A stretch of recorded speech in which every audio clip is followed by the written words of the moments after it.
Literary criticism and theory का जो हमारा ब्लॉक 1 है एंड इंट्रोडक्शन, इसमें हमारा जो यूनिट 1 है लिटरेचर क्रिटिसिज्म एंड थ्योरी, तो इसी पर्टिकुलर यूनिट को हम कंप्लीटली एक्सप्लोर करने वाले हैं।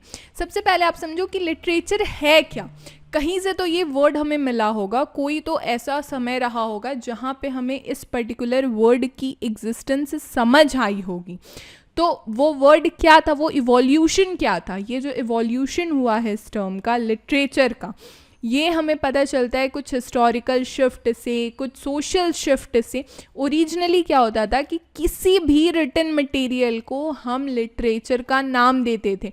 यूजुअली ये कुछ एक ऐसा सिग्निफाई करता था जो इमेजिनेटिव हो, जैसे कि पोइट्री हो गया हमारा, चाहे वो फिक्शन हो या फिर हमारा ड्रामा हो।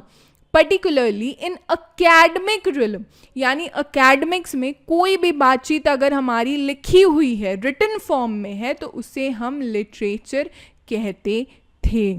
ठीक है। जब ये ट्रांसफॉर्मेशन हुआ, ट्रांसफॉर्मेशन ओकर हुआ किसके साथ, प्रिंटिंग इंडस्ट्री के साथ। उस टाइम पे इंडस्ट्रियल रेवोल्यूशन हो रहा था, enabling wide spread distribution of text, यानी ये इनेबल हुआ कि जो हमारा टेक्स्ट है वो पूरे दुनिया भर में ऑलमोस्ट मैक्सिमम जगह वो डिस्ट्रीब्यूट हो रहा था। ठीक है। जैसे ही सोसाइटी प्रोग्रेस हुई फ्रॉम एग्रीगन टू इंडस्ट्रियल इकोनॉमीज, जैसे ही हमारी सोसाइटी ने प्रोग्रेस किया इंडस्ट्रियल इकोनॉमिक्स के तरफ, फिर हमारा जो मिडिल क्लास है वो इमर्ज हुआ टाइम के साथ, तो हमारी जो लिटरेसी रेट है या फिर लिटरेसी है वो भी इंगेज होने लगी किसके साथ, लिटरेचर के साथ, कंट्रीब्यूट करने लगा कल्चरल सिग्निफिकेंस में। अगर हम सिंप्लीफाई करें, सिंप्लीफाई प्रोग्रेशन को हम अगर डिप्रिशिएट करें, तो देखो एग्रीकल्चर, फिर इंडस्ट्रियलाइजेशन हुआ, उसके बाद उसी के साथ हमारा इंक्रीज लेजर टाइम बचा, जिस वजह से जो लिटरेचर का इमर्जेंस है वो हुआ, और उसके बाद फिर हमारा कल्टीवेशन ऑफ लेक्चर हुआ। इसी के साथ इग्नू से रिलेटेड जितने भी अपडेट्स है, या फिर आपको और भी इंपॉर्टेंट टॉपिक्स के आपको लेक्चर सीरीज चाहिए जिससे शॉर्ट आपकी MEG के जून टर्म एंड एग्जामिनेशन में या फिर अपकमिंग टर्म एंड एग्जामिनेशन में आपकी परफॉर्मेंस बूस्ट होगी, उसके लिए आप हमारे प्लेलिस्ट को एक्सेस कीजिए, इग्नू MA इंग्लिश MEG, जिसकी लिंक मैं नीचे डिस्क्रिप्शन बॉक्स साथ ही में कमेंट में भी पिन कर दूंगी। Even for quick and regular updates join our WhatsApp group IGNOU updates, जहां पे MEG से रिलेटेड सारे अपडेट्स आपको मिलते रहेंगे। इग्नू से रिलेटेड सबसे पहले अपडेट आपको वहीं पे मिलेगा। What is literary criticism? Literary criticism क्या है? देखो, अगर हम कभी कभी कहते हैं ना कि कभी कोई हमसे इंक्वायर करता है कि हम किसी स्पेसिफिक बुक को इंजॉय करें, हो सकता है वो नॉवेल हो सकता है वो शॉर्ट स्टोरी हो सकता है वो लिटरेरी वर्क हो, और उसके रिस्पॉन्स में हम क्या कहते हैं कि हाँ मैं इंजॉय कर रही हूँ, नहीं मैं नहीं इंजॉय कर रही हूँ।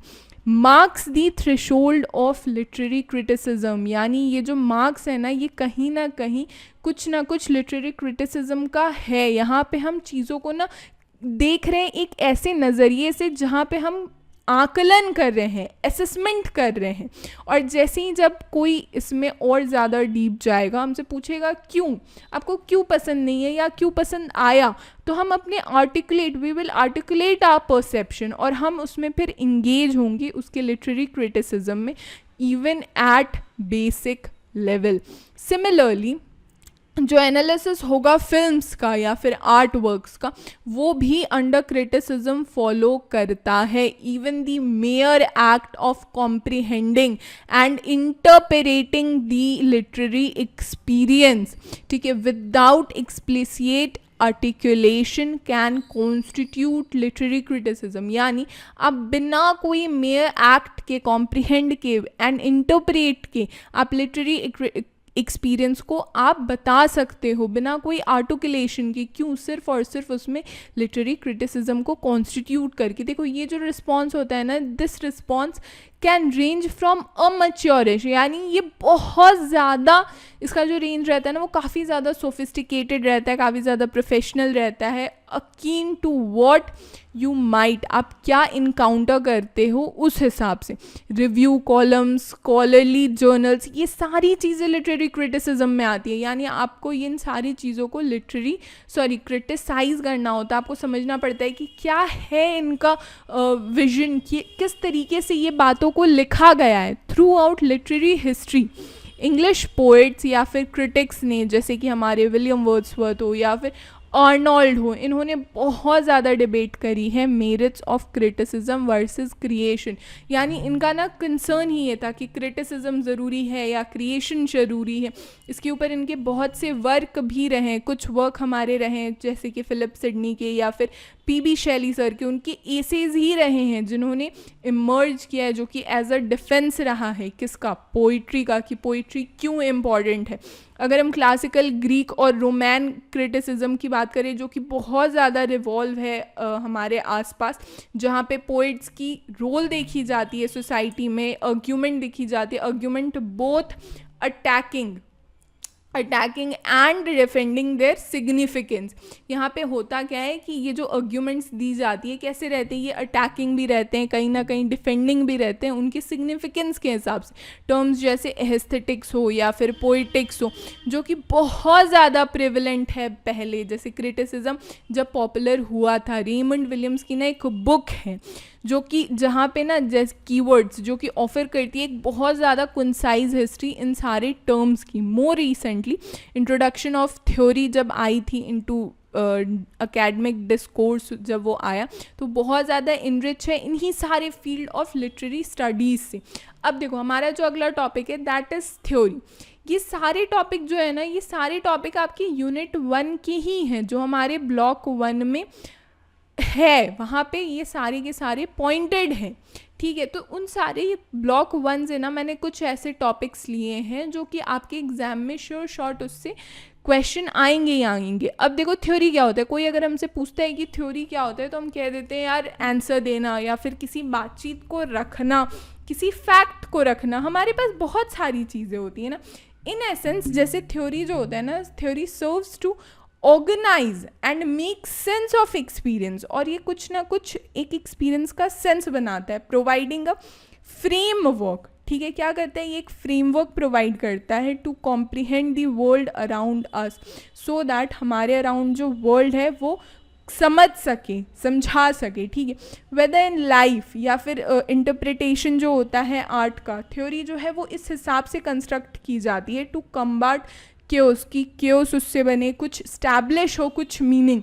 जो लिटरेरी थ्योरी होता है ना, स्पेसिफिकली अगर हम एड्रेस करें कि किस हिसाब से मीनिंग जनरेट होता है, किस में, वर्क ऑफ आर्ट में, क्वेश्चनिंग में, whether it resides in the text या फिर माइंड ऑफ रीडर में, ठीक है। ये इंक्वायर पता है क्या करता है, parallel philosophical debates about objective reality, ठीक है। फिलोसफर्स लाइक हॉब्स, जैसे कि हॉब्स हो गए या एंड लॉक हो गए, इन्होंने ऐसे ही सिमिलर इश्यूज़ को डिस्कस किया है, किससे, पोइट्री से।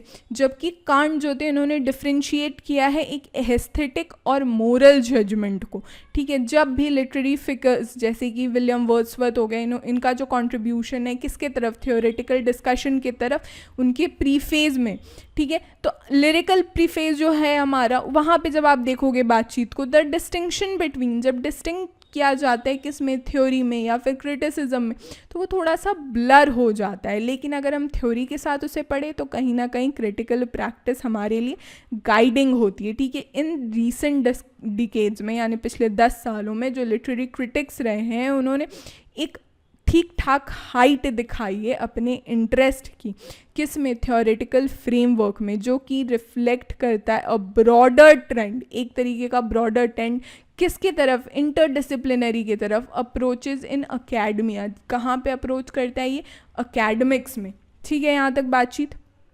अगर हम बैकग्राउंड पे चर्चा करें कि कॉन्टेम्प्रेरी सिचुएशन इन थ्योरी की क्या बैकग्राउंड रही थी, कुछ ना कुछ तो सिनेरियो रहा होगा, तभी तो इस इतने सारे हमारे थ्योरी हम लोग एकदम डेप्थ में जा रहे हैं, ये चर्चा करें कि भाई लिटरेचर क्या है, क्रिटिसिज्म क्या है, थ्योरी क्या है, कॉन्टेम्प्रेरी सिचुएशन जो थ्योरी में बनी उसके पीछे का बैकग्राउंड क्या था। तो अगर हम ट्रेस करते हैं ना हिस्टोरिकल बैकड्रॉप को, तो वहाँ पे हमें पता चलता है कि थ्योरी जो वर्ड है वो कब आई थी, लेटर हाफ में, कब 20th सेंचुरी के। इट इज़ वेरी इंपॉर्टेंट कि हम उसे अक्नॉलेज करें, subjectivity inherent in any historical account. ठीक है, स्केप्टिज्म एंड क्वेश्चनिंग, यानी स्केप करना या फिर questioning, ironically are outcomes of theoretical developments. ठीक है, जो ये आयरनिकली होता गया है ना कि ये सारी चीज़ें आउटकम्स रहती है। Prior to the 19th century higher education in England was predominantly, यानी ये प्रीडोमिनेंट थे कि जो कि कहाँ से कंट्रोल होते थे, वो चर्च से कंट्रोल होते थे इंग्लैंड के। यानी 19th सेंचुरी के शुरुआत में क्या होता था कि जो हायर एडुकेशन थी ना इंग्लैंड में, वो प्रीडोमिनेंटली कंट्रोल होती थी इंग्लैंड के चर्च से, यानी सबको एडुकेशन नहीं मिलता था। ठीक है, उसके बाद वो सेंटर्ड एट ऑक्सफोर्ड और कैम्ब्रिज, सिर्फ ऑक्सफोर्ड और कैम्ब्रिज में ही उनका सेंटर था। इंस्टीट्यूशन जो है प्राइमरली फोकस करती थी, जैसे एंशिएंट ग्रीक हो गया, लेटिन लिटरेचर हो गया, डिविनिटी हो गया, या फिर मैथमेटिक्स हो गया। It wasn't until establishment of London's University of College 1826, London's University College जब establish हुआ 1826 में, तब जाके एडुकेशन जो है वो एक्सेसिबल हुआ सभी के लिए अक्रॉस दी रिलीजियस लाइंस, यानी जो भी था इंग्लैंड में, लंदन में, सब पढ़ सकते थे। इंग्लिश एज सब्जेक्ट कब आया था, इसको नोट कर लो, 1828 में। उस टाइम पे भी सिर्फ और सिर्फ एक सब्जेक्ट के तौर पे आया था। ठीक है, लैंग्वेज के तौर पे आया था। ऐसा नहीं था कि इनिशियली एम्फेसाइजिंग लैंग्वेज, ना ही कि लिटरेचर को उस टाइम पे बताया जा रहा था। ठीक है, ये जो इंक्लूजन हुआ ना लिटरेचर का, ये कब हुआ, 1840 में हुआ। किसने किया, FD मॉरिस ने किया। उन्होंने ये पूरी स्टडी करी और उनके वजह से कहीं ना कहीं जो है इंग्लिश का हम लिटरेचर पढ़ रहे हैं आज। हाउएवर विनीथ दी विनर, यानी ये जो इसके नीचे जो अपलिफ्टमेंट हुई है, पॉलिटिकल अंडर करंट्स रहे हैं, फिगर्स जैसे कि मॉरिस हो गया या फिर लेटर मैथ्यू आर्नोल्ड आए, इन लोगों ने इंग्लिश लिटरेचर में एकदम चैम्पियन थे ये। As a replacement warning religious authority, particularly as a societal shift, यहाँ पे कहीं ना कहीं सोसाइटल शिफ्ट भी हुआ है, इरोडेड फेथ्स क्रेडिबिलिटी। ठीक है, ये जो स्ट्रगल रहा, struggle to maintain liberal humanism against challenges from various ideological fronts. ठीक है, यानी ये जो आइडियोलॉजिकल फ्रंट्स थे, इसके बाद स्पेशली पॉलिटिकल लेफ्ट, ये बहुत ज़्यादा इविडियंट सब्सिक्वेंट लिटरेरी मूवमेंट था। फिगर्स जैसे कि अगर हम चर्चा करें यहाँ पे अभी T.S. एलियट की, आप यहाँ पे अगर देखो T.S. एलियट हो गए, या फिर कुछ एक न्यू क्रिटिक्स भी थे एज लेविस, इन लोगों ने सॉर्ट ऑफ कुछ ना कुछ लिटरेरी वैल्यूज़ को डिफेंड किया अगेंस्ट परसीव्ड थ्रेट्स, जो कि थ्रेट्स परसीव हो रहे थे। पोजिशनिंग लिटरेचर को as a bastion of culture, यानी उन्होंने कल्चर के लिए एकदम उन्होंने बहुत ही पुरजोर तरीके से उसे रखा, मोरल सिग्निफिकेंस को उन्होंने रखा। फॉर डीपर इंसाइट्स अगर मैं बताऊं आपको हिस्टोरिकल नैरेटिव्स में, तो जैसे कि क्रिस बेल्डिक्स की जो social mission of English studies है, जो कि 1848 से 1932 तक रही, पीटर विडलसन की जो रीडिंग इंग्लिश है, इसके बाद DJ पाल्मर्स की जो the rise of English studies है, एंड फ्रांसिस मुलहैम्स की द मोमेंट ऑफ स्क्रूटनी है, ऑफर वैल्यूएबल पर्सपेक्टिव्स। ठीक है, ये सारे बुक्स हैं जो आप एक बार के लिए पढ़ सकते हो। इससे जैसे ही हम आगे बढ़ेंगे, थ्योरी बिफोर थ्योरी, देखो हर शब्द की ना कुछ पहचान होती है, उससे पहले कोई ना कोई शब्द आ रहा होता है। जैसे कि लिटरेचर है, जब लिटरेचर इंट्रोड्यूस हुआ तो हम मानते थे कि कोई भी रिटन चीज़ें हमारे लिए लिटरेचर है। जब इंग्लिश एग्जिस्टेंस में आई, कब, 1840 में, यानी 16th सेंचुरी में शायद कोई इंग्लिश को जानता ही नहीं था। शायद अगर हम 13th-14th सेंचुरी की बात करें तो कोई इंग्लैंड में इंग्लिश को इंट्रोड्यूस ही नहीं किसी ने करा था। तो थ्योरी से पहले भी तो कुछ होगा। तो ये जो प्रिवेलिंग थ्योरी है लिटरेरी क्रिटिसिज्म में, ये ऑफन रेफर करती है लिबरल ह्यूमैनिज्म पे। ठीक है, encompass several fundamental principles, जैसे कि अगर हम चर्चा करें कि outlined by Peter Barry in Beginning Theory. ठीक है, जो लिटरेरी वैल्यू है ये किस तरीके से considered transcend implying that quality literature possesses timeless significance. ठीक है, ये किस तरीके से echo Ben Jonson's assertion that Shakespeare's works are not for an age but for all time. ठीक है, अगर इजरा पाउंड्स की अगर हम व्यू को देखें लिटरेचर, वो किस तरीके का व्यू था, न्यूज़ विच स्टेज न्यूज़ कैसी रही, एक न्यूज़ की ही तरह रहे. जो लिटरेरी टेक्स्ट है वो क्या बिलीव किया जाता था कि उसकी ना खुद की कुछ ना कुछ इनहेरेंट मीनिंग होती है, does not necessarily require extensive contextualisation. कुछ ऐसा एक्सटेंसिव कॉन्टेक्सचुअलाइजेशन को वो रिक्वायर नहीं करता है. With in socio political, autobiographical और लिटरेरी हिस्टोरिकल फ्रेमवर्क्स, उसमें क्या क्या चीज़ें रहती हैं, विद इन ही रहती हैं. उसके बाद अगर हम लिबरल ह्यूमैनिस्ट क्रिटिक्स की बात करें तो वो क्या प्रायोरिटाइज करते हैं, the words on the page emphasising their pharmacy. ठीक है, एंड सेल्फ सफिशिएंसी.